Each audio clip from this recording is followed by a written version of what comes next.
கன்னி ராசி நேயர்களுக்கு பார்த்தீங்கன்னா, இந்த 2026 அப்படிங்கிறது ஒரு பொற்காலம்னு சொல்லலாம். என்னதான் சோதனை வந்தாலும் அதை சாதனையாக்கி காமிக்கணுன்ற ஒரு ஆண்டாக அமையும். அதே மாதிரி பார்த்தீங்கன்னா, பொருளாதாரத்தில, நட்பு வட்டாரத்தில, கணவன் மனைவி இடத்துல, குழந்தைங்க இடத்துல எல்லார்த்திட்டையும் பார்த்தீங்கன்னா, அரவணைச்சு போகக்கூடிய ஒரு ஆண்டு. அதே மாதிரி பார்த்தீங்கன்னா, இவங்களுடைய பேச்சில் ஒரு கவர்ச்சி இருக்கும். இது தப்பு, நீ அதை போகாத அப்படின்னு சொல்லி சிறந்த ஆலோசகராகவும் இருப்பாங்க இந்த ஆண்டு. அப்போது கன்னிராசிக்கு பார்த்தீங்களா, இந்த 2026ன்றது செல்வாக்கும் செல்வமும் நிறைந்த ஒரு ஆண்டாக அமையும். கன்னிராசிக்காரங்களுக்கு இந்த வருஷம் ஆரம்பம் கண்டக சனியாக வந்தால் கூட கவலைப்பட தேவையில்லை. ஏன்னா ராகு பகவான் மிகவும் சாதகமான 6ஆம் வீடான ருணரோக சத்துருஸ்தானத்தில் இருக்கார். அதனால நோய் எதிர்ப்பு, கடன், வியாதி இது எதுவுமே அவங்களுக்கு இருக்காது. குரு பகவானும் 11ஆம் வீடான லாபஸ்தானத்துக்கு சீக்கிரமே, அதாவது ஜூன் மாதமே வந்துடுறதால அவங்களுக்கு கடன் பிரச்சனையும் இருக்காது. பண வரத்து அதிகமாக இருக்கும். எவ்வளோதான் உங்களுக்கு கடன் இருந்தாலுமே அந்த கடனை ஃபுல்லாக மொத்தமாக கொடுத்து பைசல் பண்ணிவிட்டு பேங்க்லேயும் நிறைய சேவிங்ஸ் வந்துடும். ரொம்ப வருஷமாகவே வீடு வாங்கணும்னு நினச்சிட்டு இருந்தவங்களும் கண்டிப்பாக வீடு வாங்கிடுவாங்க.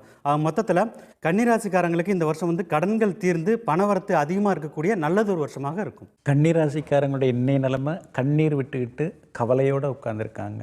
இந்த 2026ஆம் ஆண்டு அவங்களுடைய லாபாதிபதியாக இருக்கக்கூடிய சந்திரன் 9ஆம் இடத்துல உச்சம் பெற்று இந்த வருடம் பிறக்கிறதுனால இந்த வருடம் அவங்களுக்கு ஒரு கோல்டன் பீரியட் அப்படின்னே நம்ம சொல்லலாம். ஆனால் கண்டகச்சனி இருக்கிறதுனால அடுத்தவங்கள்ட்ட கொஞ்சம் விட்டு கொடுத்து போகணும்.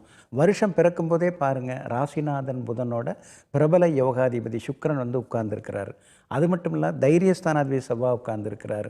குரு பகவானுடைய பார்வையும் பெற்றிருக்கிறாங்க. அப்படி இருக்கிறதுனால அவங்கள்ட்ட மறைஞ்சு கிடந்த சில திறமைகள் அதெல்லாம் இந்த வருஷத்தில் வெளிப்பட வாய்ப்பு இருக்குது. சகல சௌபாக்கியங்களையும் தரக்கூடிய ஒரு அற்புதமான வருடமாக இந்த வருடம் உங்களுக்கு இருக்கும்.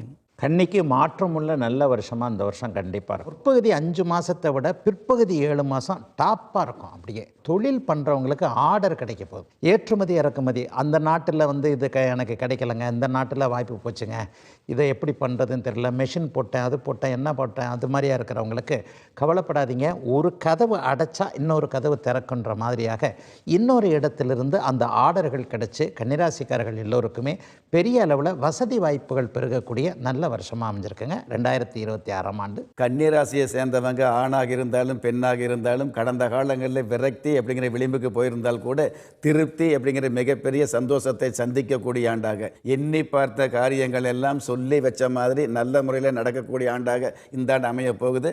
அடிப்படை தேவைகளுக்கு அல்லல் பட்ட நீங்கள் மிகப்பெரிய ஆடம்பர தேவைகளை பூர்த்தி செய்யக்கூடிய ஆண்டாக இந்த ஆண்டு அமைய போகுது. கன்னிராசியை பொறுத்தளவுக்கு இந்த வருடம் கிடைக்கக்கூடிய யோகங்களை காலம் முழுவதும் அனுபவிக்கணும் அப்படின்னா கன்னிமார் தேவி வழிபாடு, அதாவது சப்த கன்னி வழிபாடு வச்சுக்கிட்டீங்க அப்படின்னா நித்தமும் நல்ல வாழ்க்கை அமையும் அப்படிங்கிறது ஆன்மீக விதி.